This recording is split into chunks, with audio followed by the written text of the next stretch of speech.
Assalamualaikum warahmatullahi wabarakatuh.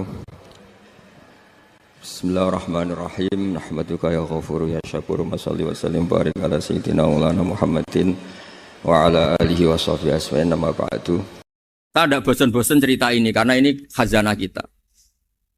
Di kitab Nailul Ma'mul itu, di kitab Usul Fiqih, saya berkali-kali cerita ini karena ini untuk menunjukkan bahwa Quran itu liqaumi ya'qilun, liqaumi yatafakkarun. Ada seorang kiai, seorang ustadz, kiai dulu itu ya memang orang soleh, alim terus jadi kiai. Kalau kiai sekarang tuh macam-macam, nganggur terus ingin jadi kiai, terus daftar gitu. Ada lowongan di yayasan, masuk ingin jadi ustadz, karena dengar ada gajinya. Dulu tuh ada seperti itu, udah. Makanya dulu tuh kalau ustadz kiai pasti soleh karena dia alim terus ingin orang lain tuh mendapat ilmunya. Kalau sekarang nggak ada yayasan sehat, guru gajinya sekian. Yang nggak ingin jadi ustadz tuh daftar. Karena ada gaji. Apalagi ada kabar, ada gaji, ada mes, ada... Wah, yang daftar banyak. Tapi mentalnya ada kiai sebetulnya. Ya kalau sama tanya itu baik dah Gus. Ya setengah baik. Ya maksudnya setengah baik, ya ada baik. Ngajar itu kan baik. Tapi setengah saja karena motifnya itu nyari gaji, bukan ingin mencerdaskan umatnya Rasulullah SAW. Itu Imam Amudi itu guru matematika. Saya nggak bosan-bosan cerita ini. Guru matematika. Muridnya sampai takut ini masuk surga ndak. Kiai kok ndak ngajarin istighosa atau tahlil malah ngajarin apa? Matematika. Beliau meninggal terus muridnya tanya, "Ma fa'alallahu bik?" Kira-kira gitu. Apa yang dilakukan Allah? Allah nyambut Anda gimana? Terus kata Imam Amudi, bagus saya disuruh ngajar malaikat. Karena malaikat kan tidak pernah kayak anak beki gini ngaji gini. Malaikat itu tidak pernah ngaji. Dia iman saja karena tahu surga, tahu neraka, terus iman gitu aja. Jadi imannya malaikat itu nggak keren kita. Imannya loh. Loh itu yang ngendikan Nabi loh, tidak saya. Nabi pernah tanya sama sahabat, iman yang paling keren siapa? Jawabannya sahabat malaikat. Ya enggak, karuan malaikat iman. Dia yang tahu surga neraka, tahu segalanya, masa ada iman? Ya pasti iman lah katanya. Terus ya para sahabat engkau iman ya wajar kan menangi saya, nemuin saya. Yang hebat itu orang-orang yang tidak melihat saya, tidak saya didik tapi tetap iman. Karena dididik akal, ya tadi dididik Quran, apa dididik Quran. Sama siapa? Teks bahasa Arabnya masang. Terus Imam Amudi kata Allah, suruh dia ngajarin para malaikat cara menemukan saya. Malaikat dikumpulin terus Imam Amudi disuruh ngajar. Sama singkat kata-katanya Allah di mimpi itu. Istadilla ala wahdaniyati. Di hadrati malaikati. Tolong ajarkan cara menemukan saya padahal Anda ini manusia yang tidak melihat saya. Anda di Jakarta kan melihatnya gedung-gedung. Paling jadi khayal terus nikmat lah. Anda ikut punya tapi ikut nikmati. Itu orang desa-desa kalau ke Jakarta itu pokrol. Wah di Jakarta tuh gedungnya tinggi-tinggi, tidak kayak kampung sini. Lu udah ikut punya, ikut bangga. Di Jakarta orangnya cantik-cantik, tidak kayak orang sini. Padahal dia ya tidak dapat orang cantik gitu.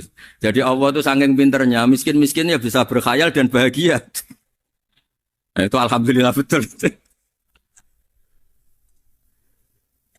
Akhirnya itu apa ini anak-anak begini saya tak niati ngajar standar anak-anak akademik. Terus pertama yang diajarkan hanya bilang gini, sama siapa teknya? Ya malaikat wahai para malaikat.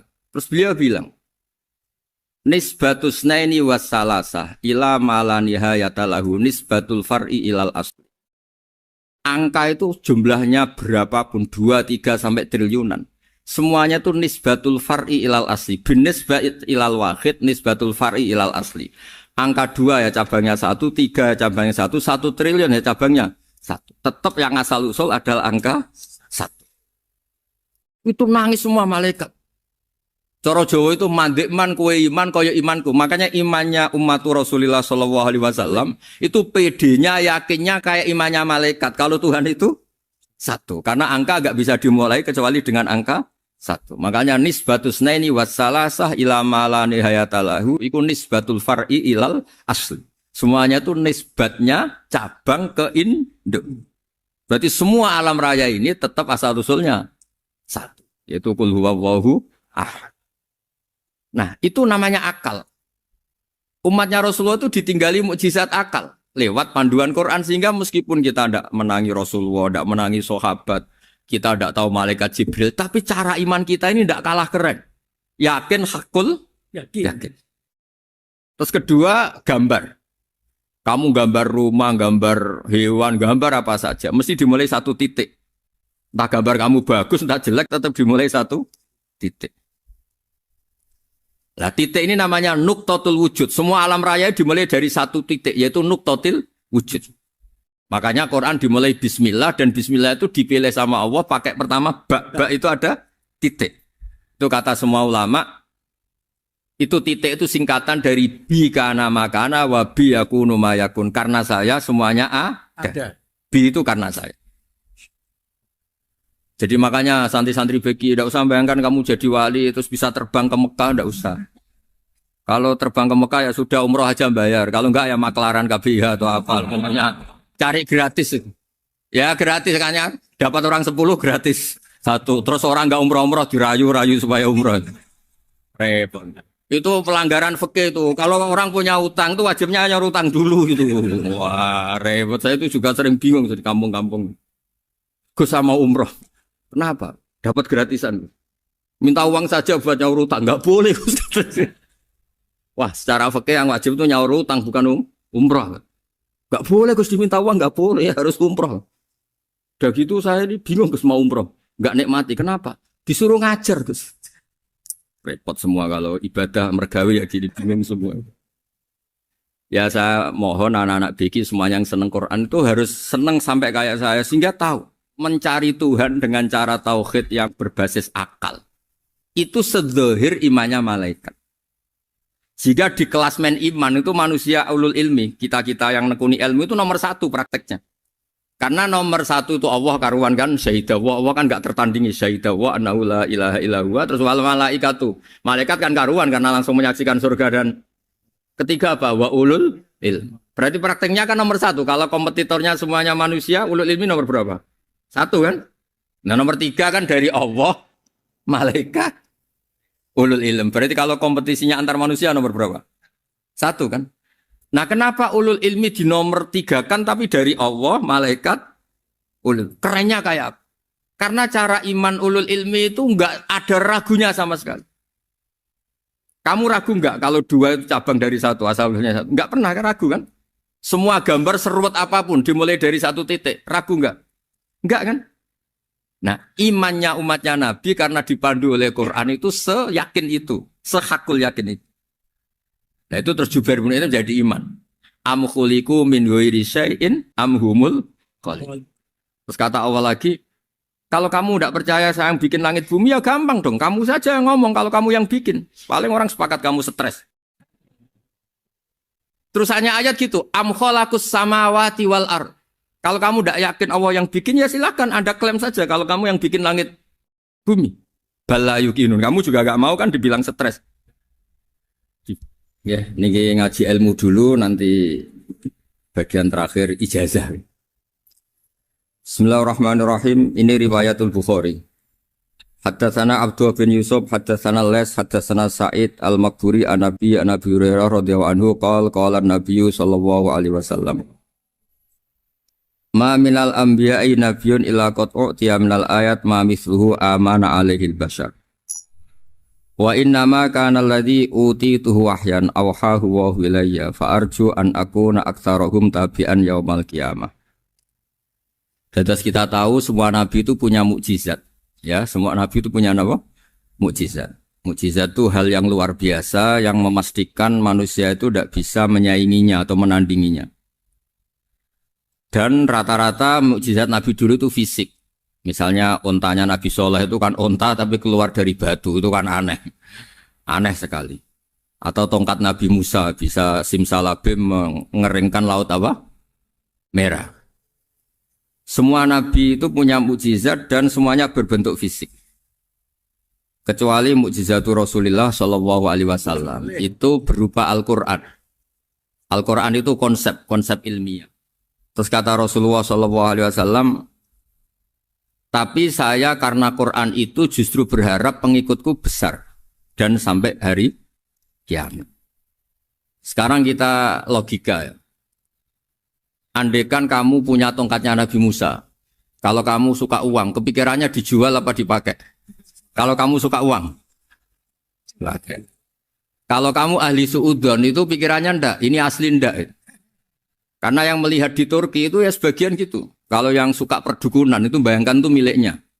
Mungkin dipakai ngakali orang atau apa, pokoknya bayangkan tuh miliknya. Kalau yang kolektor pikirannya itu nanti ini laku berapa. Tapi kalau peneliti mungkin pikirannya itu ini asli apa ndak? Bukti aslinya apa? Repot lah. Lagi pula kalau kamu punya utang terus mau apa? Istri kamu marah mau apa? Kalau pakai tongkat. Nah, beda dengan mukjizatnya Quran itu semuanya apa? Ilmiah.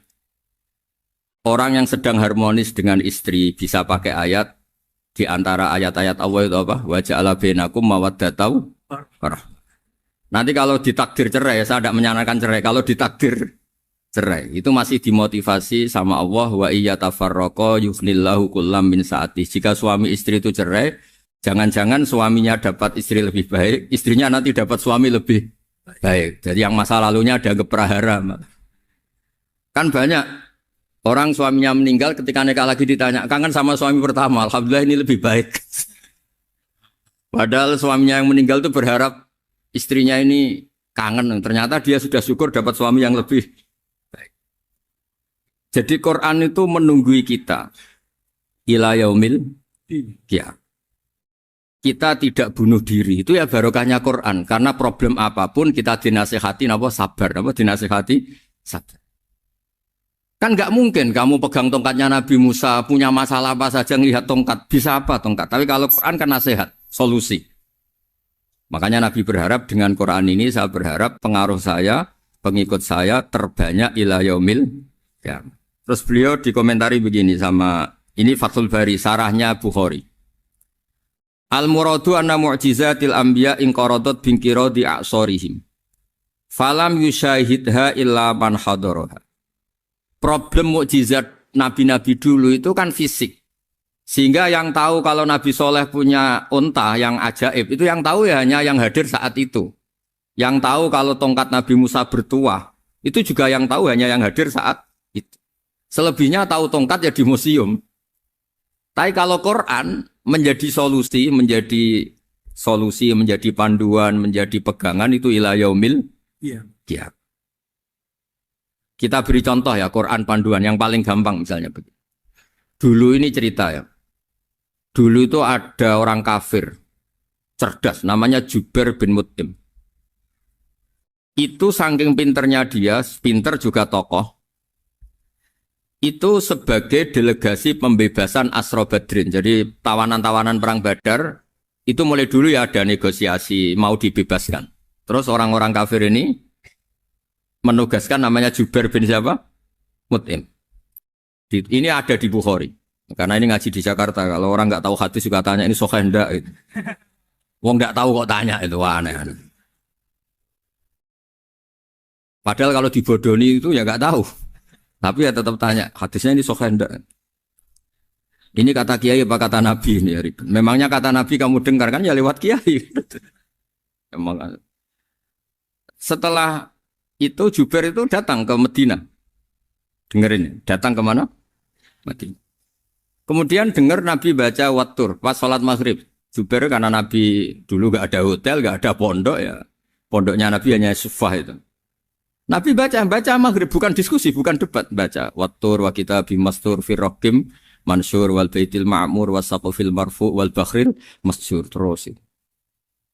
Kemudian sampai pada titik ayat am khuliqu min ghairi syai'in.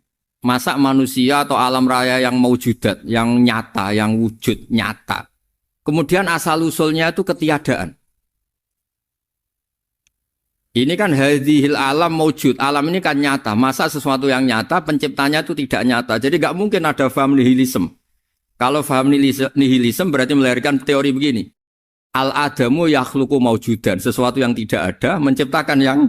Itu kan akal gak bisa nerima. Kalau sesuatu ini ada, penciptanya pasti ada. Terus Akhirnya Jubair bin Mut'im itu simpuh di depan Rasulullah terus bilang, "Ya Muhammad, kada qalbi ayatir." Hampir saja hati saya terbang. Kalau riwayatnya Imam Ahmad, faka'an nama sudi qalbi, hati saya dihancur. Semua teori yang saya bawa untuk ngelawan kamu sekarang luluh semua, hancur semua. Yang benar adalah teori Anda bahwa Tuhan itu satu dan Tuhan itu ada sebelum semua makhluk. Coba kalau Nabi Muhammad ada Jubair bin Mut'im terus menyembunyikan tongkat dekat mihrab. Terus dilihat ini apa. Paling pikirannya ini dari kayu apa. Terus yang bentuk tongkat itu tukang pemahatnya siapa. Kok kurang keren kalau di Blitur gimana ya. Kan malah panjang. Kira-kira kalau mukjizat itu dari tongkat itu malah panjang. Panjang lah pokoknya. Panjang. Lagi pula kamu coba kan gak ngarah mandi. Itu yang mandi kan nabinya bukan tongkatnya. Coba tongkatnya Nabi Musa coba anak-anak beki itu. Dipakai mukul kucing aja tidak mesti mati itu. Jadi nggak jelas mukjizat-mukjizat seperti itu nggak. Tapi kalau Quran menunggui sampai saking hebatnya Quran, teori rasionalitas soal kampanye di mana-mana. Tingkat validitas, tingkat kebenaran Quran itu bahkan bisa diuji tanpa membuktikan. Tanpa apa? Cukup pakai akal. Ya terus saya teruskan. Fala yamurru terus al murad anna mu'jizatil anbiya in qaradat bin qidari asam wa mu'jizatul Quran mustamirratun ila yaumil qiyamah wa kharquhu lil adat fi uslubihi wa balaghatihi wa ikhbarihi bil maghibat. Terus kata ini yang ngarang Fathul Bari sarahnya Imam Bukhari. Fala yamurru asrun minal a'sar illa wa yadharu fihi shay'un mimma akhbaru bi annahu sayakun yadullu ala sihhati da'wahu. Wa hadza aqwal muhtamilat wa takmiluhu fil ladzi ba'da wa qilani ya anal al makna anal mukjizat al madiyah kanat khissiyatan tusyahadu bil absar kana qoti soleh wa asa Musa. Mukjizatnya nabi-nabi dulu itu hanya penyembuh, hanya pelengkap, hanya nuruti keinginan mata. Seperti dahsyatnya apa? Laut Merah di sebelah apa dipukul sama tongkatnya Nabi siapa? Itu semuanya itu hanya memanjakan mata. Urusan mata. Terus wow itu. Tapi kalau mukjizatnya Nabi Muhammad itu berdasar akal. Maksudnya berdasar akal nih dengerin ya. Dengerin betul. Ketika Laut Merah terus tersibak kan wow itu keren kan? Terus kita bilang menyimpulkan, wah kita tidak akan mampu. Itu bodoh sekali kesimpulan kita tidak akan mampu. Meskipun bikin nyamuk Anda juga tidak mampu.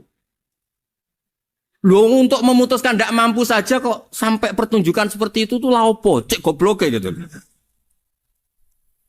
Nah kalau kita karena umat yang pinter untuk memaksa kita nggak mampu, Allah bilang Inna wa la yastahi ayadriba mathalam ma ba'udh. Kita melihat nyamuk langsung berkesimpulan tidak mampu. Saya berkali-kali cerita nyamuk itu sudah kecil, masih punya urat, uratnya kayak apa? Masih punya kuman, kumannya seberapa? Ya enggak? Nyamuk itu kecil, punya organ tubuhnya punya urat. Itu kalau kamu pinter, antara tongkatnya Nabi Musa menyibak Laut Merah sama nyamuk itu sama-sama berkesimpulan melahirkan satu faham bahwa kita tidak. Loh untuk memaksa tidak mampu saja kok menuju pertunjukan ada onta keluar dari batu. Nakotu soleh, ada tongkat yang bisa mengeringkan laut. Cik goblok ya. Nah kita alhamdulillah tidak sejenis goblok yang seperti ini. Untuk ikrar bahwa Allah itu hebat ala kulli syai'in, cukup lihat nyamuk. Kagum kan? Sudah tidak usah bikin hidup. Saya berkali-kali mencontohkan. Para pemahat tak suruh bikin patung gajah itu mampu. Tak suruh bikin patung nyamuk kalau bisa. Nyari materi dari apa? Gampang mana bikin patung gajah sama patung nyamuk? Gajah, makanya Allah bikinnya contoh itu untuk ijaz itu pakai nyamuk, bukan pakai gajah. Itu kalau ustadz-ustadz yang agak jorok malah contohnya nyamuk, Gus. Itu kecil. Itu kayak apa? Di dalamnya dia hamil. Itu anaknya kecil lagi, telurnya kecil lagi, itu gimana itu cara bikin itu? Makanya di sini ada kitab Itqon, itu komentarnya itu lucu. Ini kitab Al-Itqon karangannya Imam Suyuti. Ini persis komentar saya tadi yang. Kata Imam Suyuti, pengarang kitab Itqan, wa ya imma khissiyah wa imma akliyah. Jadi mukjizat itu ada yang fisik, bisa dilihat indra, panca indra, bisa dilihat akal. Wa aktsaru mu'jizati Bani Israil kanat khissiyah li baladatihim. Bilada itu goblok. Wakil lati basoirihim. Dasar wong goblok. Mukjizat itu ngenteni sing wow. Maksudnya dasar wong untuk ngakui Allah hebat saja kok nunggu halal yang seperti itu. Paham ya? Mergo likil lati napa aklihim. Wa aksaru mu'jizati hadil ummah akliyatun li farati dzakaihim wa kamali afwahihim. Dan mukjizatnya umat ini semuanya berdasar akal karena sudah cerdas. Jadi andaikan kita melihat tongkatnya Nabi Musa menyibak Laut Merah dengan melihat nyamuk, kesimpulan kita sama. Sama-sama wow, sama-sama keren, sama-sama memastikan kita tidak mampu. Makanya terus Quran menerangkan ya wa ma min dabatin fil ardi wala ta'iri yatiru bi janahihi illa umamun amsalukum. Jadi keseharian kita lihat burung kok terbang. Itu sudah ayatun min ayatillah. Paham nggih? Dados niki kudu bangga ditunggoni napa Quran, nggih ditunggoni napa Quran. Wa mu'jizatul Quran tusyahadu bil basirah fayakunu mayatabi'u li ajlihi aksar. Terus li annal ladzi yusyahadu bi ainir ra'si yang qaridu bingkiradi musyahidi. Sesuatu yang tampilan dahsyatnya itu disaksikan mata, maka itu bisa habis. Era tongkat Nabi Musa seperti itu habis enggak? Bisa mengeringkan Laut Merah habis kan? Tapi era mukjizatnya Quran ila yaumil qiyamah. Ya contoh sosial, saya kembali lagi ke sosial. Kamu punya teman awet atau punya istri awet, itu konsepnya ya wal kadhiminal ghaidh, agak gampang tersinggung. Coba kalau kamu setiap tersinggung putus, setiap tersinggung habis, kamu tidak punya teman, tidak punya istri. Sampai kita awet seperti ini, kalau kecewa ya wal kadhiminal ghaidh, ngempet. Termasuk saya ini, biasanya ngaji khusus terus baca gini ya kecewa. Tapi barokahnya diwarai Quran wal kadhiminal ghaidh, ngempet Gus, ngempet.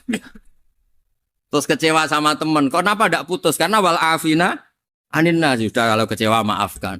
Coba kalau kita kecewa presiden demo, kecewa menteri demo, kecewa orang tua minggat.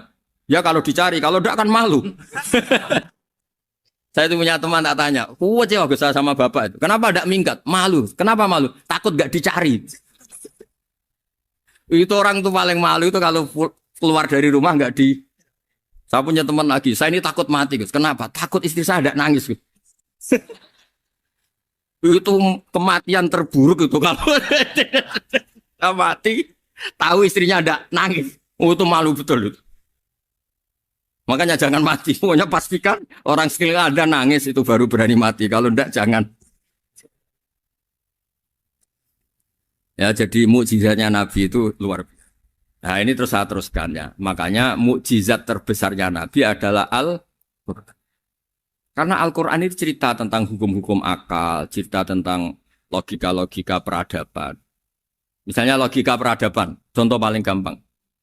Di Quran itu ada sekian ayat yang Allah cerita peradaban. Misalnya wa ahsinu innallaha yuhibbul muhsinin. Itu dikutip, terus kemudian disimpulkan dalam peradaban. Kata Sayyidina Ali karramallahu wajhah ngendikannya gampang. Ahsin man syi'ta takun amira. Kamu berbuat baik saja sama seseorang, maka otomatis kamu akan jadi pemimpinnya. Ada orang nggak tamat SD, nggak tamat papa, gobloknya minta ampun. Tapi karena gaji seorang pakar, oh kamu tak gaji 1 bulan 1 miliar, perusahaan saya jadikan besar. Itu dikongkan ngalor ngidul ya nurut. Hanya karena dia ihsan. Terus wastaghni amman syi'ta takun nadhira. Saya ulang lagi. Wastaghni amman syi'ta takun nadhira. Dan kamu jangan butuh orang lain, siapapun dia, maka kamu akan setara. Misalnya ada menteri orang antri mau salim, tapi kamu tidak butuh, kan tenang saja. Tapi kalau kamu butuh, habis kamu. Ya kan? Kamu tidak butuh seseorang, maka kamu posisinya akan setara. Kamu harus sopan karena punya utang jasa. Kalau nggak punya apa-apa kan setara. Ya enggak? Misalnya kamu jajar rektor atau jajar menteri, jajar apa saja. Kalau kamu tidak punya utang kan, kamu jajar menteri tidak punya utang. Sama jajar satpam tapi punya utang, takut mana?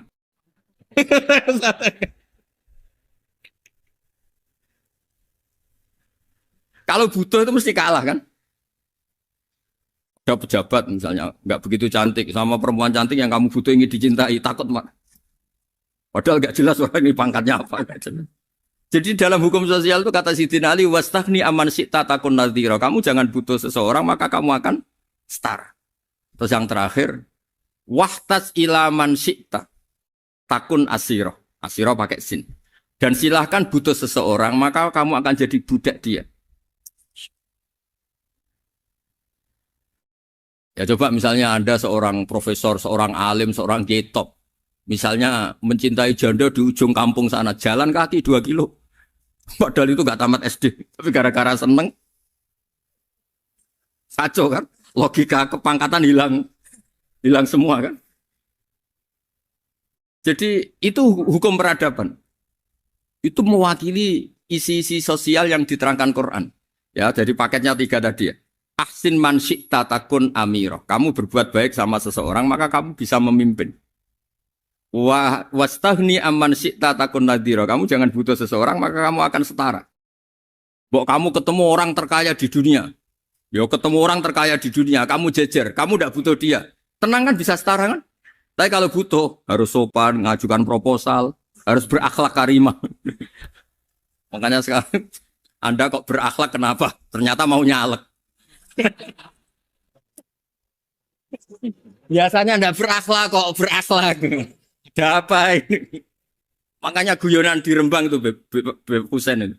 Kalau ada orang mendadak sopan sama temannya, temannya curiga. Kok tumben sopan? Mau utang ya? Dan zaman akhir itu kacau.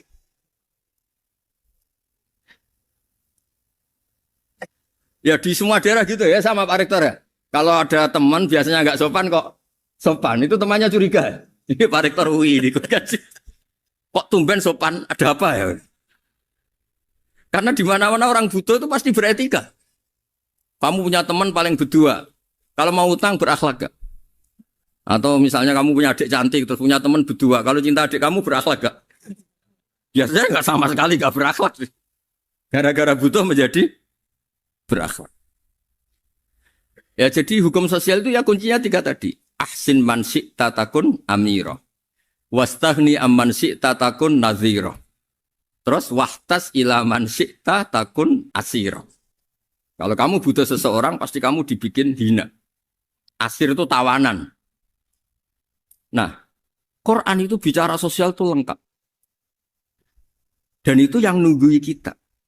Kita punya tetangga yang kurang baik, ya seneng. Punya tetangga baik, ya seneng.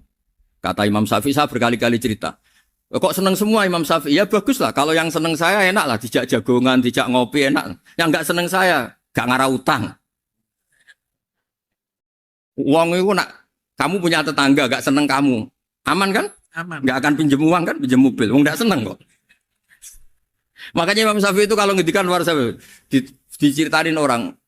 Ya Aba Abdillah bagian ya Aba Abdillah orang itu gak seneng kau, bagus lah. Loh kenapa bagus?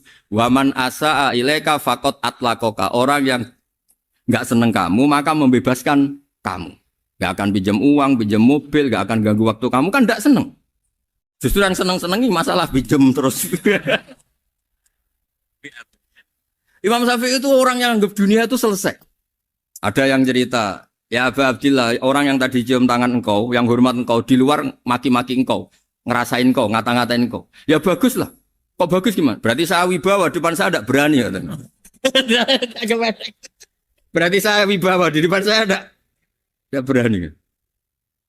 Berarti itu makomnya sudah kulillah, sumadarhum fi khawdihim, ya labun, sudah dunia itu selesai, sudah agak penting semua.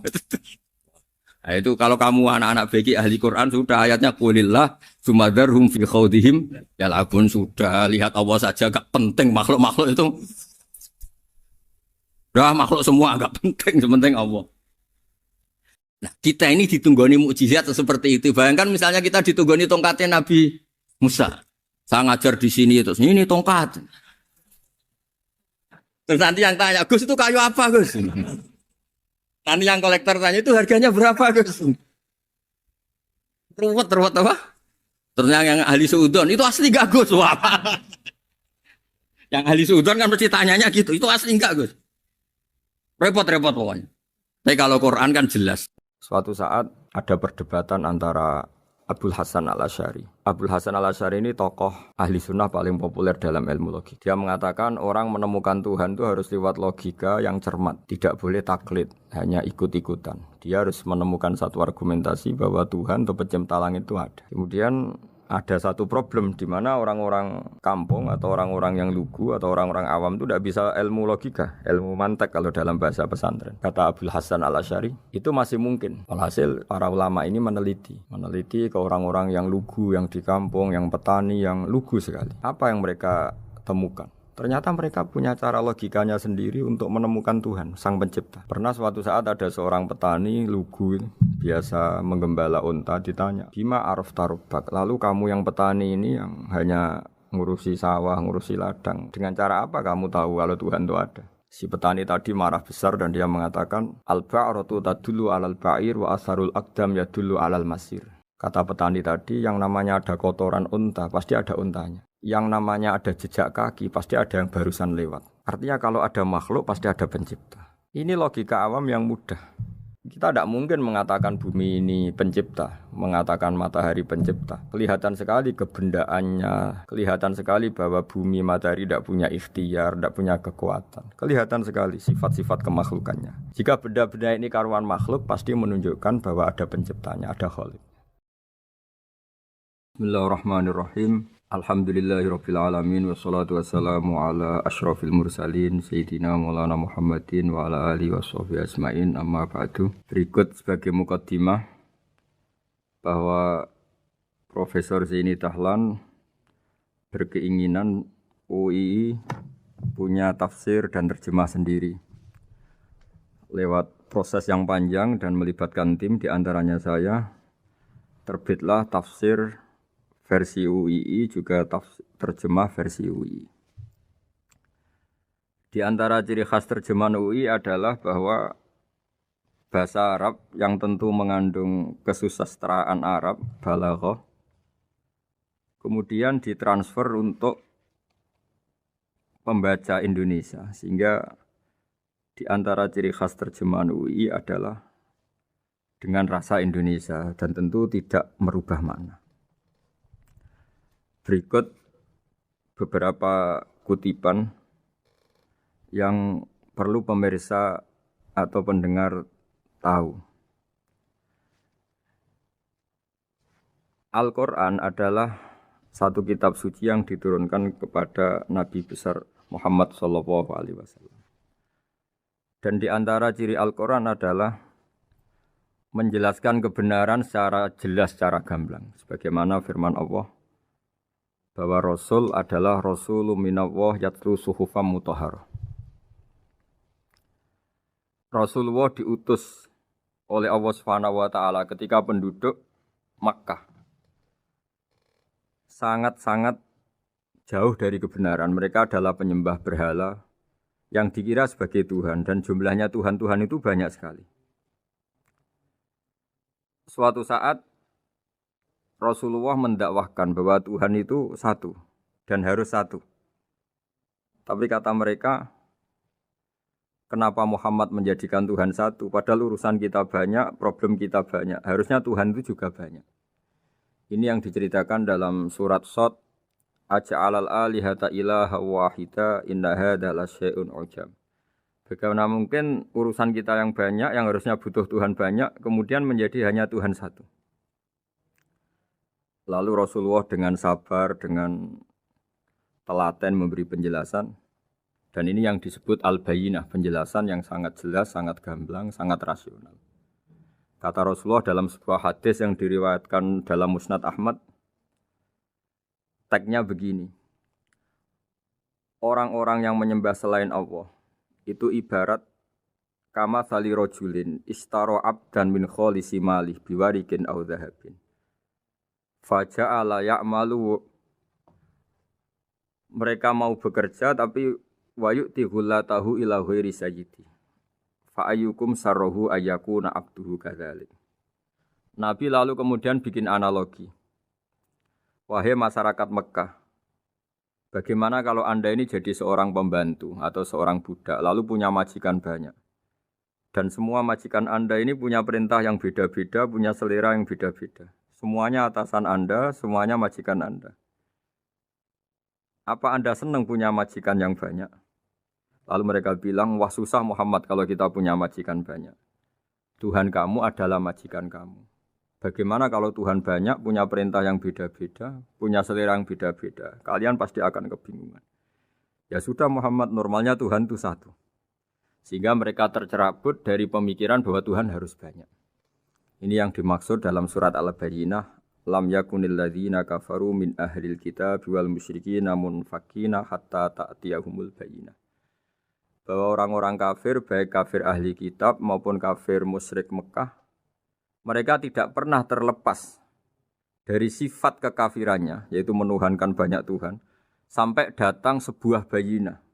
Bayinah itu argumentasi kebenaran yang begitu jelas.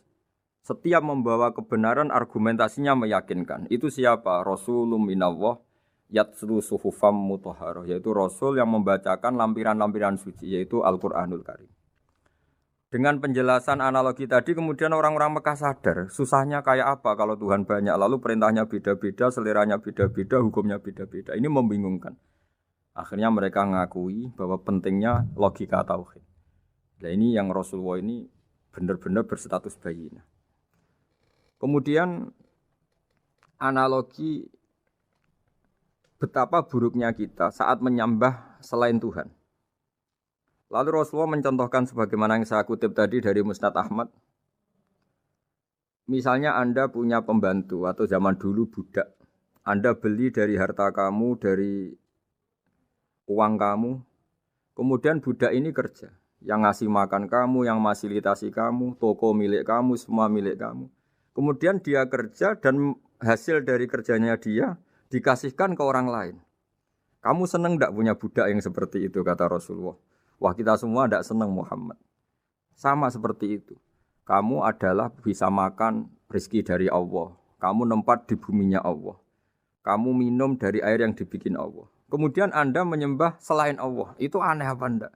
Menyembah zat yang tidak memberi rezeki kamu, yang tidak bikin bumi untuk kamu, yang tidak bikin langit untuk kamu, yang tidak bikin fasilitas air untuk kamu. Aneh enggak? Semenjak itu mereka berpikir betapa buruknya mereka menyembah berhala, menyembah arca, menyembah Yesus, menyembah macam-macam. Nah ini yang disebut Rasulullah adalah orang yang benar-benar bayinah. Ketika melontarkan kebenaran, benar-benar jelas sehingga diterima secara akal yang sehat. Karena semua akal yang sehat akan menerima agama ini disebut fitratallahi fatarna salihah. Bahwa agama ini agama fitrah. Orang yang normal, yang cara berpikir normal pasti menerima agama ini. UII dengan terjemahan ini dan dengan tafsir ini ingin memberi penjelasan simbol-simbol yang ada di beberapa surat. Di antara lagi yang di bab muamalat. Betapa Rasulullah itu punya logika yang benar-benar mudah diterima. Dulu orang Arab dalam bab muamalat jual beli biasa menjual kurma masih kecil, masih belum jelas jadi kurma yang baik apa enggak. Kalau istilah orang Jawa masih pentil ini. Kalau bahasa Arab qobla budui solahiha. Calon buahnya itu belum pasti jadi buah. Kemudian masih bunga, masih apa sudah dijual. Dengan transaksi, asumsi, harga andekan sudah jadi kurma. Kalau dalam Jawa mungkin jual mangga sebelum tua, masih pentil, masih kecil. Lalu kata Rasulullah, kamu jangan melakukan itu. Kenapa ya Rasulullah padahal kita butuh uang? Kata Nabi, Ara'aitum in mana Allahu as-samra fa bima yastakhillu ahadukum mala akhi. Bagaimana kalau buah-buah yang masih kecil itu kemudian berguguran karena satu musim atau karena apa? Lalu kamu mendapat uang itu atas nama apa? Yang dikatakan tijarah adalah muawadhah. Pembeli dapat barang, kamu dapat uang. Lalu kalau barang yang ada enggak menjadi buah yang baik, Anda menerima uang itu atas nama apa? Rasulullah secara haru, secara mengingatkan nurani kita dengan redaksi fabima yastahillu ahadukum mala akhi. Lalu kamu mendapat uang saudara kamu atas nama apa? Kalau atas nama buah, mereka belum mendapat buah. Akhirnya ada kesadaran bersama bahwa sebaiknya kita menjual sesuatu itu yang pembeli ya dapat barangnya, yaitu dalam konteks ini buah yang sudah layak dijual, kita dapat uangnya. Ini lagi-lagi Rasulullah al-Bayyinah sekali memberi penjelasan begitu jelas. Ketiga misalnya di bab jinayat, di bab hukum pidana. Rasulullah kalau bikin logika itu begitu jelas, mudah diterima. Misalnya begini, suatu saat Rasulullah bersabda, Al-qatil wal maktul finnar. Orang yang membunuh dan yang dibunuh sama-sama di neraka. Tentu dalam konteks saling bunuh yang dalam kezaliman. Lalu sahabat janggal. Ya Rasulullah, oke lah kalau pembunuh itu masuk neraka. Ini bagaimana mungkin yang dibunuh pun masuk neraka? Rasulullah dengan jelas, dengan bayinah, dengan hujjah, beliau menjawab, innahu kana harison ala qatli sahibihi. Sebetulnya yang terbunuh pun mentalnya pembunuh. Karena dia sangat juga ingin membunuh saudaranya. Nasibnya saja yang menjadikan dia terbunuh. Hanya sahabat tahu, oh ya ternyata maktul dalam konteks duel adalah mentalnya qatil juga. Sehingga karena mentalnya qatil dia tetap di neraka. Meskipun prakteknya dia menjadi maktul yang terbunuh. Nah ini yang dimaksud oleh Allah. Bahwa Rasulullah ini bisa menghilangkan tradisi kemusyrikan. Bisa menjungkir balikkan, menghancurkan kemusyrikan karena Rasulullah bisa menjelaskan secara detail hatta ta'tiyahumul bayyinah. Bayyinah adalah Rasulun minallah yatslu suhufam mutahharah. Jadi ini yang insyaallah sebagai kajian kita bahwa kita butuh sekian penjelasan untuk mengenang dan membuktikan bahwa Rasulullah adalah benar-benar al-bayyinah. Dari sekian contoh tadi, pendengar bisa tahu betapa agama ini mudah diterima oleh akal. Sehingga di beberapa ayat disebut agama ini liqaumi ya'qilun, liqaumi yatafakkarun. Agama ini bagi kaum yang bisa berpikir, agama ini bagi kaum yang mau berangan-angan. Dulu untuk menghilangkan kemusyrikan dengan logika kafir Mekah bahwa urusan kita banyak, harus Tuhan banyak. Itu panjang sekali. Di antaranya ada ayat yang spesifik tentang itu.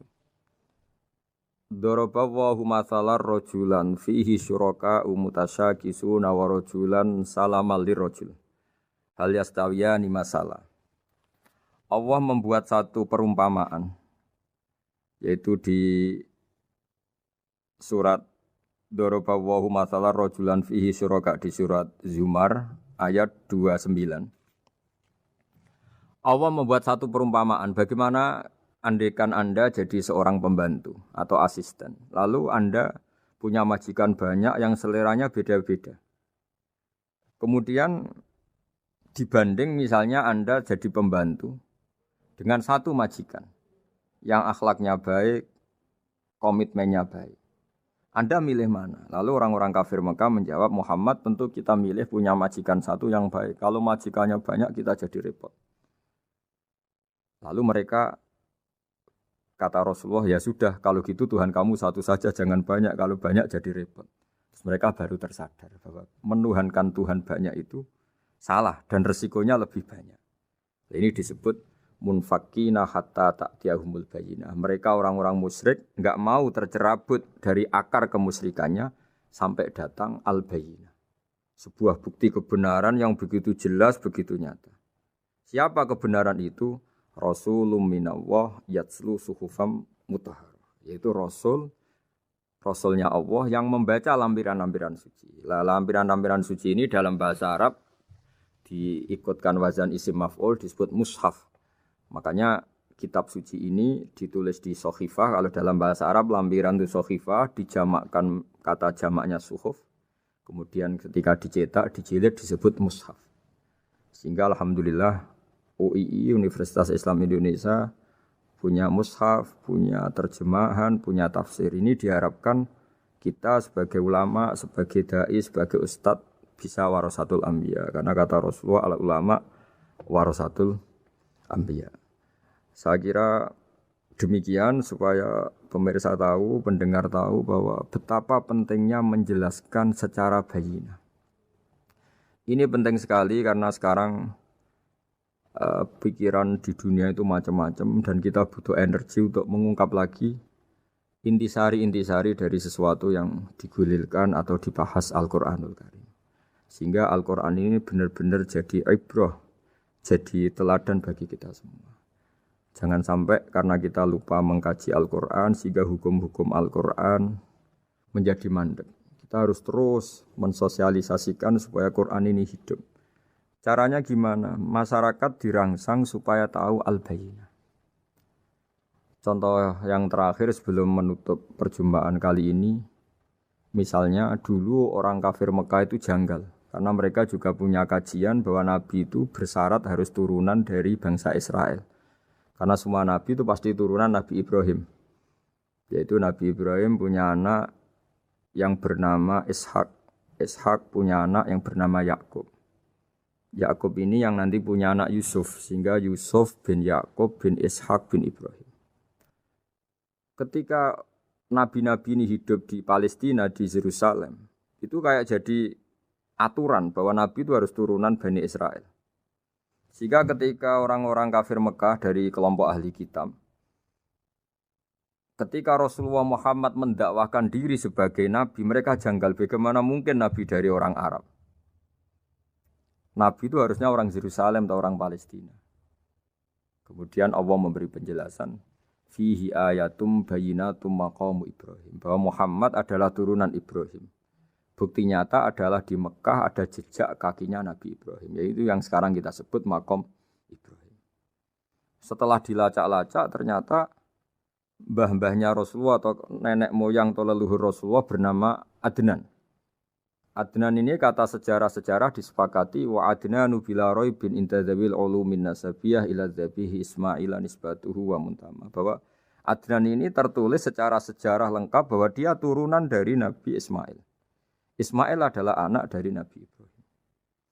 Kemudian makom Ibrahim ini juga dibuktikan sekian sejarah bahwa Ibrahim pernah di situ. Yaitu ketika Hajar, ibu dari Ismail, kesulitan nyari air, lalu lalang lari antara Safa dan Marwah, kemudian kita kenang sekarang bernama Sa'i. Kemudian dekat Ka'bah ada namanya Hijir Ismail, karena dulu jadi kamarnya Nabi Ismail. Hijir, hujrah itu kamar atau ruang khusus untuk Nabi Ismail. Sehingga jelas sekali bahwa Ibrahim, Ismail, Hajar pernah hidup di Mekah. Lalu lagi-lagi orang kafir Mekah yang dari kelompok ahli kitab sadar bahwa Muhammad jadi nabi layak karena dia juga turunan dari Ibrahim alaihis salam. Ini yang disebut fihi ayatum bayyinatum maqamu Ibrahim, bahwa di kawasan Mekah, kawasan Bakkah atau kawasan Hijaz jelas sekali ada jejak-jejak Nabi Ibrahim. Lagi-lagi ini bayyinah. Nah, bayyinah ini yang bisa menghilangkan sifat kemusyrikan, sifat kekufuran. Karena lewat penjelasan yang panjang ini, kemudian benar-benar diketahui bahwa Muhammad jadi Nabi itu sah. Karena dari segi dakwahnya benar, perilakunya benar, hujahnya benar. Sekarang dari segi nasab juga benar karena beliau termasuk keturunan dari Nabi Ibrahim alaihissalam lewat jalur Ismail. Ini penting kita ketahui dan perlu kita kaji supaya istilah-istilah di Al-Quran kita tahu. Makanya banyak istilah di Al-Quran, misalnya wattaba'tu millata abai, kita ngikuti agama leluhur kami. Di situ disebut ada Ibrahim, ada Ishak, ada Ismail, ada Yakub. Kenapa demikian pendengar? Bahwa karena agama ini butuh tradisi. Dan tradisi ini menjadi komunitas sosial. Sehingga ketika tradisi ini sudah mantap, insya Allah lewat kebenaran agama ini akan menyingkirkan kemusyrikan. Contoh paling mudah begini, Nabi itu melarang orang menyembah batu. Tapi kemudian dalam tradisi Islam sendiri ada orang sholat kemudian sujud. Yang secara zahir sujud itu mencium batu atau mencium masjid tempat kita sujud. Apalagi kita mencium Hajar Aswad. Secara kasat mata seakan-akan kita ini menghormati betul Hajar Aswad. Sehingga orang kafir mencibir. Muhammad itu aneh. Dia melarang kita menyembah batu tapi dia sendiri mencium Hajar Aswad seperti itu. Dia sendiri menyembah batu. Orang kalau sujud seakan-akan seperti itu. Tapi lewat penjelasan Nabi bahwa kita sujud hanya kepada Allah. Kita kalau sujud baca sajadah wajhililladzi khalaqahu wa sawwarahu wa syaqqa sam'ahu wa basarahu bihaulihi wa quwwati fatabarakallahu ahsanul khaliqin. Wajah kami sujud kepada zat yang menciptakan wajah kami, yang mengasihi kita pendengaran, yang mengasihi kita pandangan. Hanya Allah saja yang ahsanul khaliqin, hanya Allah saja zat yang paling baik dalam penciptaan. Ini penting sekali saya katakan bahwa sehingga sujud kita yang seperti itu adalah simbol tawadhu. Tidak ada kaitannya dengan kita ini menyembah batu. Sehingga kita tradisikan ke anak-anak saat sujud baca subhana rabbiyal a'la wa bihamdi. Kita ajarkan mereka bahwa semua selain Allah adalah ciptaan Allah. Jadi andai kan nggak ada tradisi tauhid yang dijelaskan begitu detail. Saat kita haji bilang labbaik Allahumma labbaik, labbaik la syarika lak labbaik. Innal hamda wan ni'mata laka wal mulka la syarika lak. Ya. Setiap kita haji mengitari Hajar Aswad kita bilang nikmat semua dari Allah. Enggak ada syarik bagi Allah, enggak ada mitra bagi Allah, enggak ada sekutu bagi Allah. Sehingga karena ini kita maklumatkan, kita kumandangkan. Meskipun umat Islam itu mencium Ka'bah, mencium Hajar Aswad, enggak akan disalahpahami ini bentuk penuhanan kepada Hajar Aswad atau kepada Ka'bah. Karena kita ungkapkan innal hamda wan ni'mata laka wal mulka la syarika lak. Enggak ada syirik, enggak ada mitra bagi Allah. Sehingga dari sekian talbiyahnya Rasulullah kita tahu ini bentuk pemaklumatan tauhid. Bahwa tauhid harus dikumandangkan lewat kalimat-kalimat thayyibah, lewat pemikiran-pemikiran logika hujjah bahwa Tuhan pasti satu dan yang jadi Tuhan hanya Allah Subhanahu wa taala. Karena andekan ini tidak dikumandangkan, kemudian ada ritual yang secara lahir kasat mata nyium Hajar Aswad. Nanti seperti tuduhannya orang kafir bahwa Islam itu aneh, melarang menyembah batu, tapi nyatanya ada ritual mencium batu. Sebab itu tidak menjadi aneh ketika Imam Bukhari termasuk rawi besar, termasuk hadis sahih yang meriwayatkan Sayyidina Umar atau Umar radhiyallahu anhu. Itu setiap mencium Hajar Aswad beliau berkomentar, saya tahu betul kamu hanya batu. La tadurru wa la tanfa. Tidak memberi madarat, tidak memberi manfaat. Kalau saja saya tidak melihat Rasulullah mencium kamu, maka saya tidak mau mencium kamu. Dulu di era itu ada momentumnya. Kenapa sih Umar radhiyallahu anhu atau sahabat Umar susah-susah memberi penjelasan seperti itu? Karena dulu masih ada salah paham bahwa mencium batu itu identik dengan misalnya menuhankan batu atau mendewa-dewakan batu. Sehingga Umar berutuh memberi penjelasan. Sayyidina Umar memberi begitu penjelasan detail bahwa kamu hanya batu yang tidak mandoroti, tidak manfaat.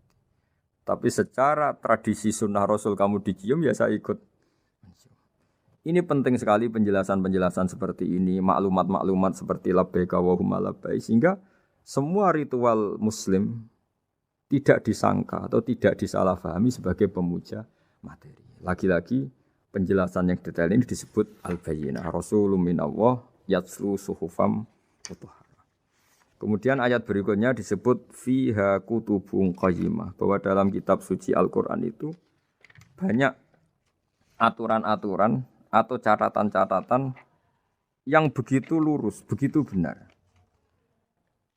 Tentu karena kita ini orang Indonesia yang kalau mengakses langsung bahasa Arab mungkin kita masalah. Sehingga alhamdulillah Universitas Islam Indonesia menerbitkan seri terjemah juga seri tafsir, dan sekarang dibantu lewat acara ini kita berusaha atau membantu para pendengar untuk lebih memahami lebih jauh. Sahabat Indonesia yang kami hormati,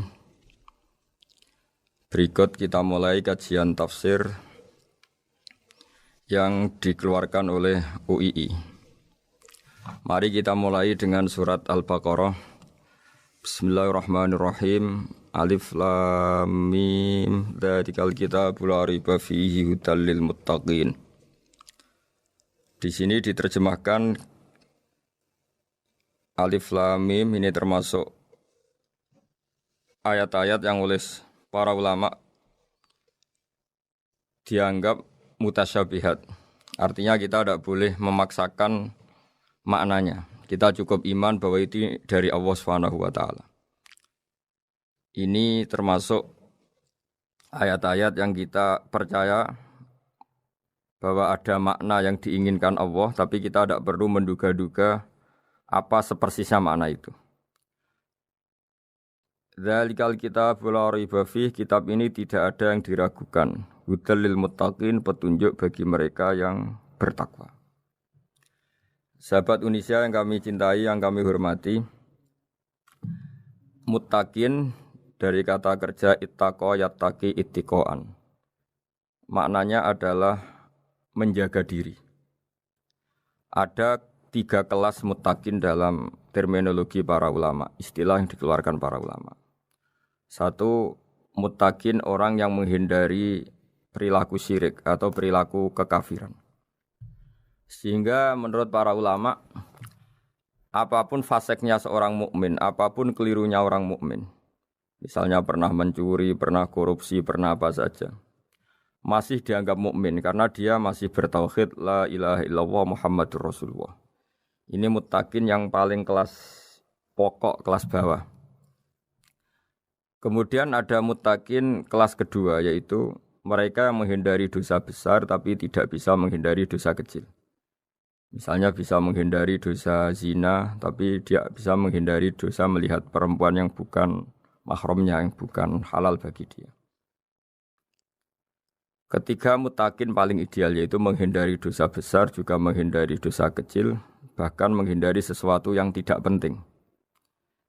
Ini yang dalam terminologi ulama disebut para wali atau para ulama, yaitu yang dalam ayat ala inna awliya Allahi la khaufun alaihim wa lahum yahzanun.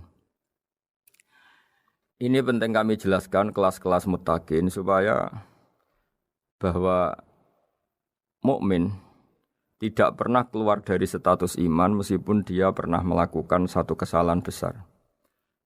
Karena yang dikatakan mukmin adalah siapapun yang meyakini kebenaran risalah Muhammad, risalah yang dibawa Muhammad, berarti dia mukmin. Soal dia melakukan dosa atau apa saja itu menjadikan dia fasik, tapi tidak keluar dari status mukmin. Ini yang dimaksud dalam sebuah hadis, man qala la ilaha illallah dakhalal jannah. Siapapun yang pernah melafadzkan la ilaha illallah iman, maka dia pasti nanti masuk surga.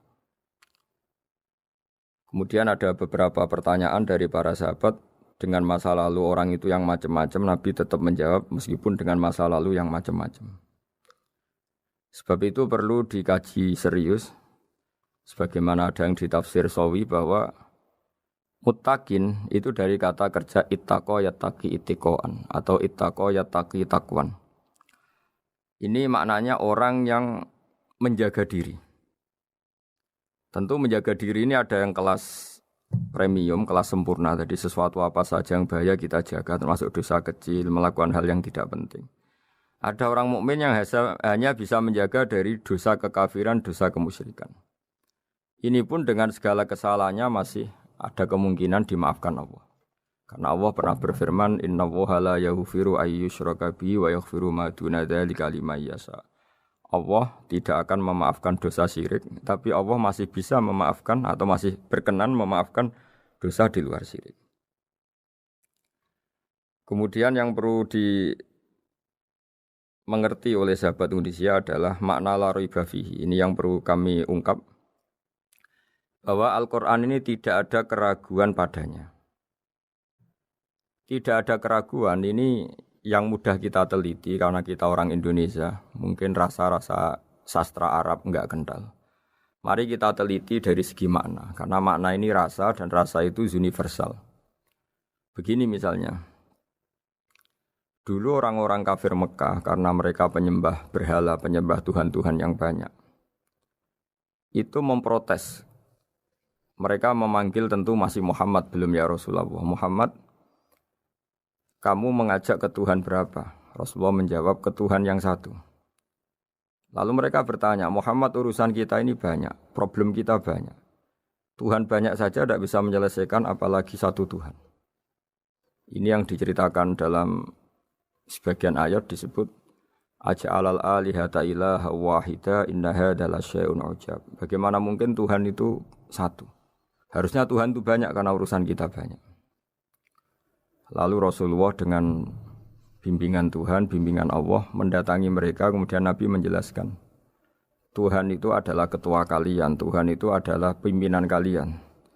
Bagaimana kalau Anda jadi pembantu kemudian punya majikan banyak, punya penguasa banyak, punya tuan banyak. Kemudian semua tuan-tuan Anda ini memerintahkan Anda dengan perintah yang beda-beda. Apa kalian mau punya majikan atau pimpinan yang banyak? Mereka menjawab tidak Muhammad. Terus mereka akhirnya sadar bahwa problem Tuhan banyak itu tentu lebih sulit, lebih problem. Karena nanti perintahnya beda-beda, keinginannya beda-beda. Mereka akhirnya tersadarkan bahwa sebaiknya atau seharusnya memang Tuhan itu satu. Jadi Rasulullah SAW menjelaskan logika bertauhid itu dengan sekian variasi, dengan sekian logika. Kemudian Nabi kedua juga menjelaskan logika kompetisi. Kata Nabi yang karena bimbingan Allah diberi satu pengertian. Andai kan Tuhan itu 2 atau 3, kemudian berebut dalam tahta aras atau tahta yang di alam raya ini. Sebagaimana lazimnya para penguasa. Maka pasti ada yang menang, ada yang kalah. Dan yang kalah tentu gak layak sebagai Tuhan. Ini yang disebut wala ala ba'duhum ala ba'd. Tentu kalau Tuhan itu banyak, mereka akan berkompetisi, akan bertarung. Dan pasti pemenangnya ya satu, karena memang layak jadi Tuhan tetap satu. Sadarlah bahwa orang-orang kafir Quraisy, orang-orang kafir saat itu sadar pentingnya bertauhid. Ketiga, Nabi juga menjelaskan tauhid secara ilmu logika. Begini para pendengar. Kalau dalam teori ilmu tauhid yang agak jelimet dijelaskan begini. Jika ada 2 Tuhan, maka alam raya ini enggak menjadi alam. Logikanya adalah 2 Tuhan ini bisa kamu katakan sama-sama kuat. Ketika sama-sama kuat kemudian ingin menciptakan langit. Yang satu ingin menciptakan bumi, yang satu menolak menciptakan bumi misalnya. Atau yang satu ingin menciptakan langit, yang satu menolak ingin menciptakan langit. Kemudian ternyata bumi ini terbukti wujud. Logika awam adalah yang berhasil menciptakan bumi berarti Tuhan. Yang gagal atau kudrohnya gagal, kemampuannya gagal tidak bisa menciptakan bumi, gagal menjadi Tuhan. Ini logika awam. Logika ini pun kita terima. Tapi kalau menurut logika ahli tauhid, ahli pakar-pakar logika, cara berpandangan begini.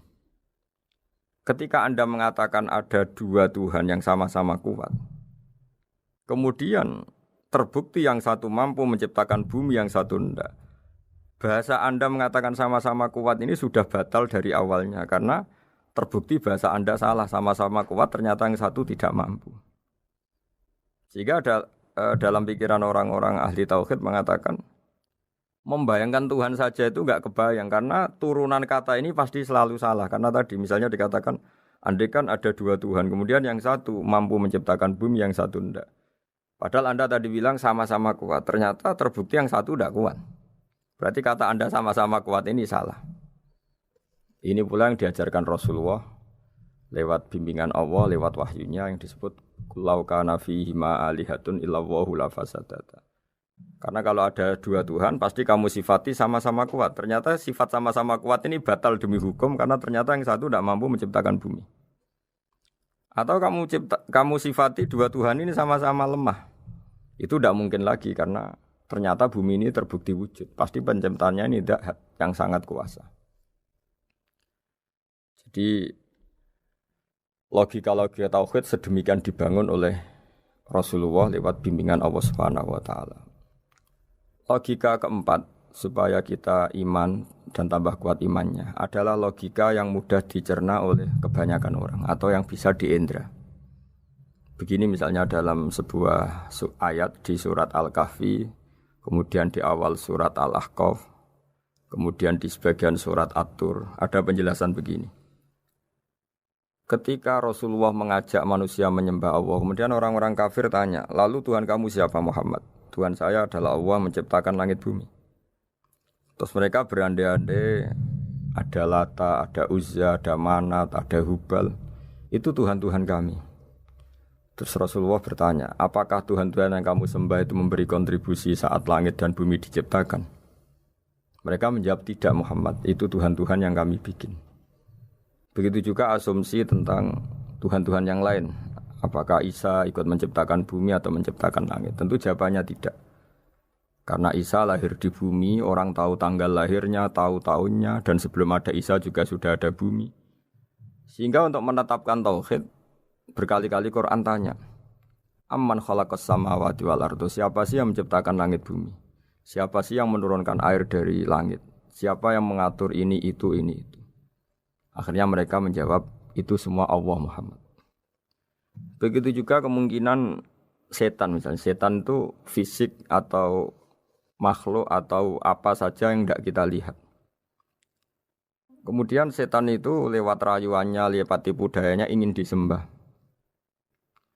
Kata Allah menjelaskan ini, ma asyadduhum khalqas samawati wal ardi wala khalqa anfusihim.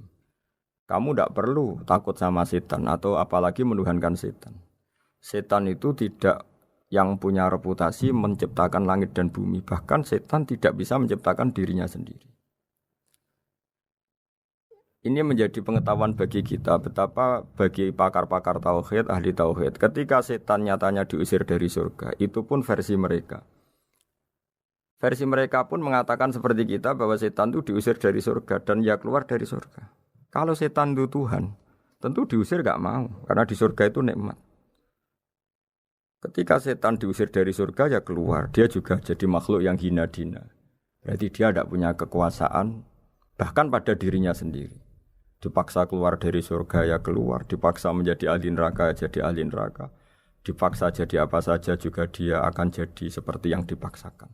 Ini menunjukkan bahwa setan adalah tahta kudratillah, tahta qahrillah, tahta satwatillah, bahwa setan pun dalam kendali kekuasaan Allah. Makanya Allah mengatakan kamu tidak usah menyembah setan, tidak usah nurut sama setan. Setan itu lemah sekali. Karena faktanya dia tidak bisa memaksakan keinginannya. Ini yang oleh Allah disebut dalam firman-Nya inna kaidas syaitani kana dhaifa. Setan itu lemah sekali. Ini perlu saya sampaikan ke para pendengar Unisia bahwa bertauhid itu ada sekian logika. Logika kelima adalah logika orang awam. Awam sekali. Suatu saat ada perdebatan antara Abul Hasan al-Asy'ari. Abul Hasan al-Asy'ari ini tokoh ahli sunnah paling populer dalam ilmu logika. Dia mengatakan orang menemukan Tuhan itu harus lewat logika yang cermat. Tidak boleh taklid, hanya ikut-ikutan. Dia harus menemukan satu argumentasi bahwa Tuhan atau pencipta langit itu ada. Kemudian ada satu problem di mana orang-orang kampung atau orang-orang yang lugu atau orang-orang awam itu tidak bisa ilmu logika, ilmu mantek kalau dalam bahasa pesantren. Kata Abu Mansur, kata Abul Hasan al-Asy'ari, itu masih mungkin. Walhasil para ulama ini meneliti ke orang-orang yang lugu, yang di kampung, yang petani, yang lugu sekali. Apa yang mereka temukan? Ternyata mereka punya cara logikanya sendiri untuk menemukan Tuhan, Sang Pencipta. Pernah suatu saat ada seorang petani lugu, biasa menggembala unta, ditanya, Bima araf tarubak, lalu kamu yang petani ini yang hanya ngurusi sawah, ngurusi ladang, dengan cara apa kamu tahu kalau Tuhan itu ada?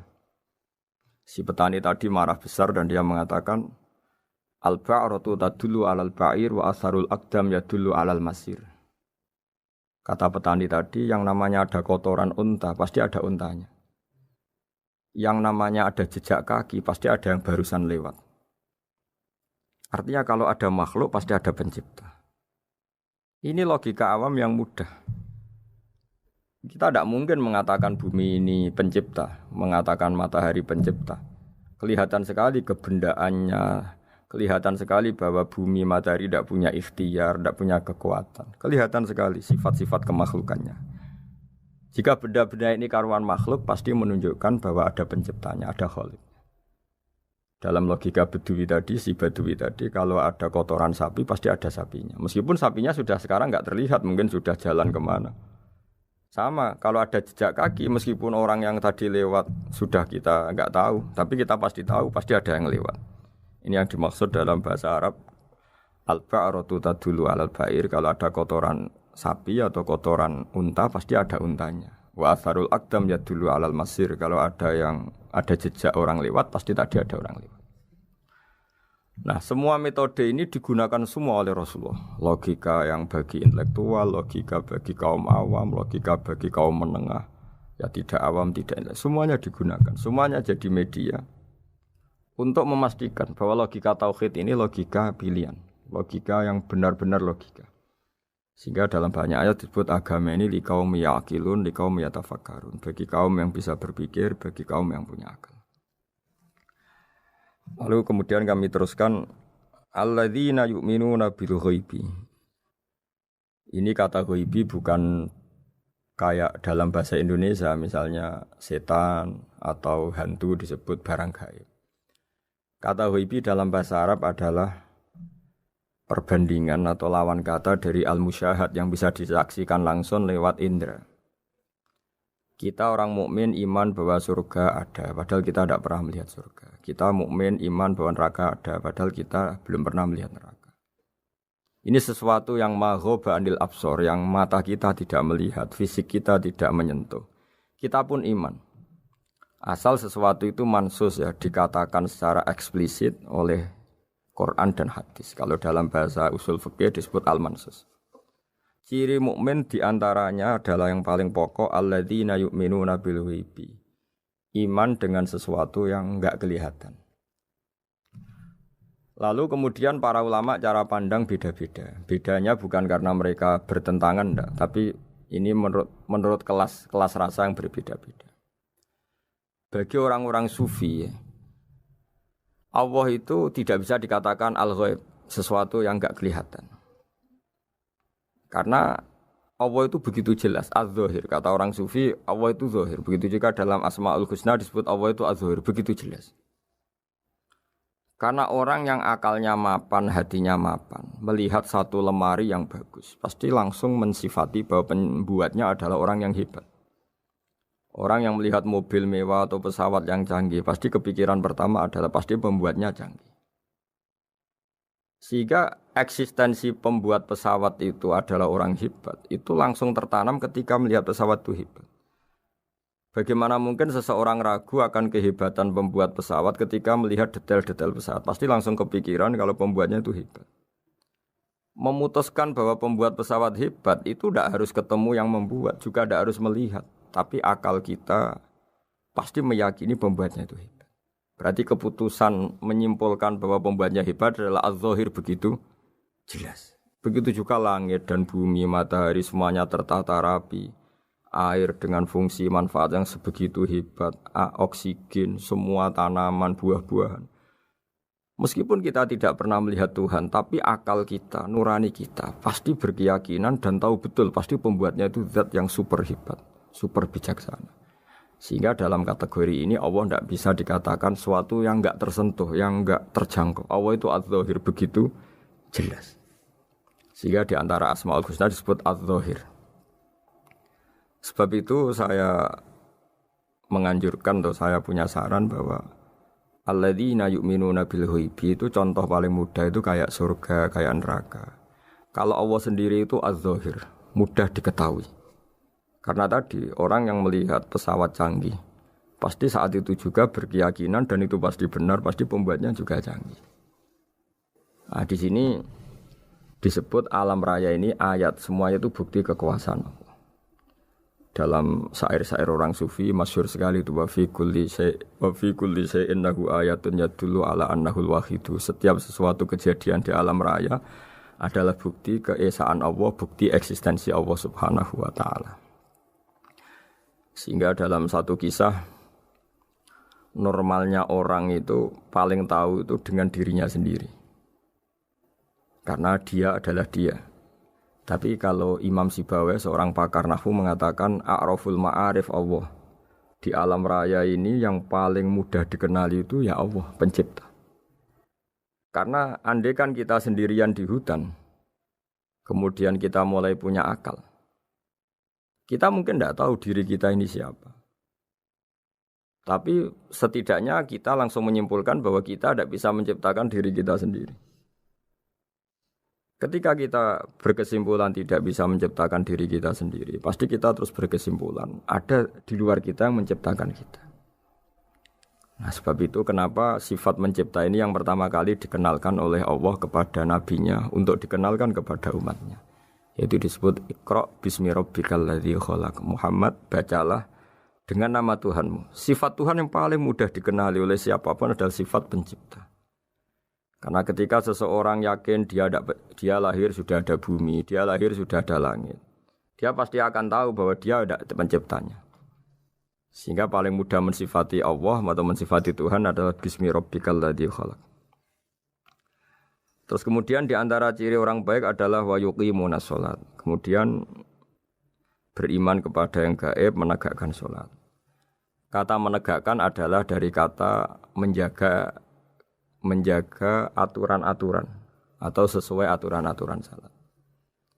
Kita tahu dalam salat ini ada beberapa syarat yang harus dipenuhi. Misalnya harus wudu, harus suci di tempat yang suci.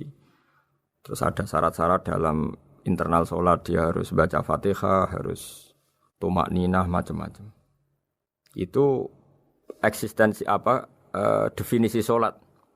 Kemudian kata berdiri juga diartikan para ulama, eksistensi salat harus diketahui secara publik, secara sosial. Karena sesuatu itu punya eksistensi kalau jadi konsensus atau diakui oleh publik. Di sini agama mewajibkan sholat jamaah. Kata banyak ulama, jamaah itu fardu kifayah. Bahkan ada yang mengatakan fardu ain. Harus dijalankan orang banyak secara massal dan harus di tempat yang terbuka. Sehingga kata para ahli fikih, andaikan ada orang jamaah di dalam rumah tidak diketahui oleh banyak orang, belum mencukupi atau belum menggugurkan kewajiban jamaah. Sehingga eksistensi sholat harus diketahui secara publik. Sehingga dulu Rasulullah itu kalau sholat ya di masjid dan masjidnya terbuka. Sampai sekarang kita pun menyaksikan semua umat Islam kalau sholat di masjid yang terbuka. Sehingga dunia non-muslim pun tahu bahwa dalam Islam ada ritual, ya, ada ibadah yang bernama sholat. Hikmah kedua dengan cara terbuka seperti ini, sholat itu menjadi gak pernah rubah mulai zaman Nabi sampai kiamat. Dengan tradisi jamaah berarti kaifiyah atau cara sholat ini permanen. Bapak kita sholat ya seperti itu, imam seperti itu, anak cucu kita akan meniru kita ya seperti itu. Sehingga enggak ada varian-varian yang hanya berdasar subjektivitas musolli yang sholat. Taruh saja kita misalnya jadi seorang sufi yang baru takut sama Allah atau baru usul kalau dalam bahasa sufi. Kemudian kita sholat sendiri di rumah, mungkin dengan gaya menangis, terseduh-seduh, macam-macam.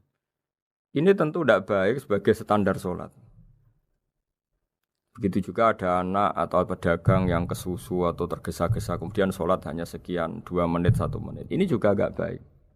Meskipun itu boleh dilakukan individu-individu, tapi kalau dalam sholat jamaah orang harus manut imam dan ada standarnya. Misalnya tumakninah itu biqadri subhanallah, jadi ada ukurannya. Ini penting saya utarakan bahwa hikmah jamaah itu bukan sekedar dapat pahala 27 kalau sendiri, dapat pahala 1 itu enggak. Tapi ini menjaga eksistensi sholat supaya ya seperti ini terus sampai kiamat. Sehingga orang Indonesia atau orang Afrika, orang mana saja, itu ketika haji atau ketika saling berkunjung di negara lain, itu enggak akan kaget dengan cara-cara sholatnya. Karena seluruh dunia kaifiyahnya caranya sama. Ini semua barokah dari jamaah. Maka Rasulullah itu enggak banyak ngendikan tentang caranya sholat. Beliau hanya ngendikan shollu kama ra'aitumuni usolli. Sudahlah kamu pokoknya makmum saya. Nanti caranya kamu sholat sama seperti saya seperti ini. Sehingga kata menegakkan sholat adalah bisa kita tegakkan kalau kita aparat negara ya bikin aturan supaya eksistensi sholat enggak terganggu. Kalau kita seorang kultural juga mensuasanakan sholat. Dan supaya kefiahnya atau caranya sholat ini benar, kita tradisikan jamaah. Sehingga anak kecil ngikuti yang besar, yang bodoh ngikuti yang pinter dengan satu cara. Itu barokahnya jamaah. Sehingga wa yuqimuna sholat itu, sholat kita dirikan baik secara personal. Dengan cara-cara tumakninah, kita suci di tempat yang suci. Maupun kita tegakkan, kita maklumatkan, kita jadikan konsensus bahwa sholat ya seperti ini. Sehingga ada khayal-khayal lagi dalam Islam.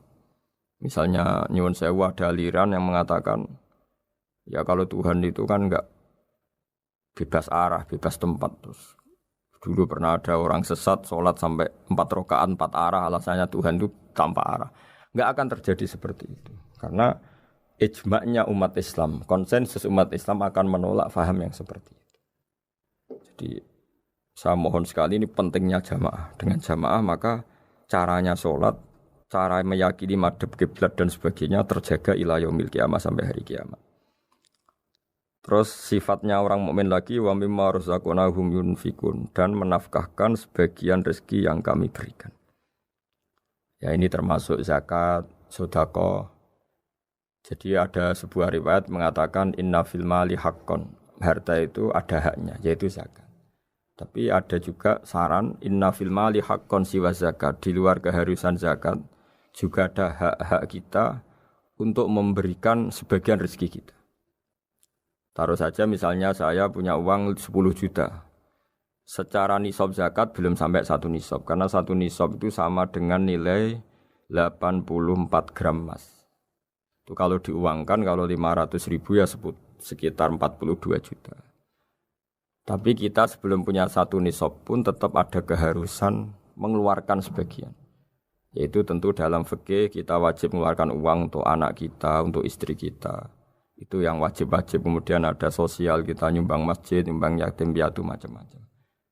Sehingga kata para ulama, ciri utama mukmin diantaranya adalah melakukan zakat, baik zakat yang fardu maupun zakat yang sunat.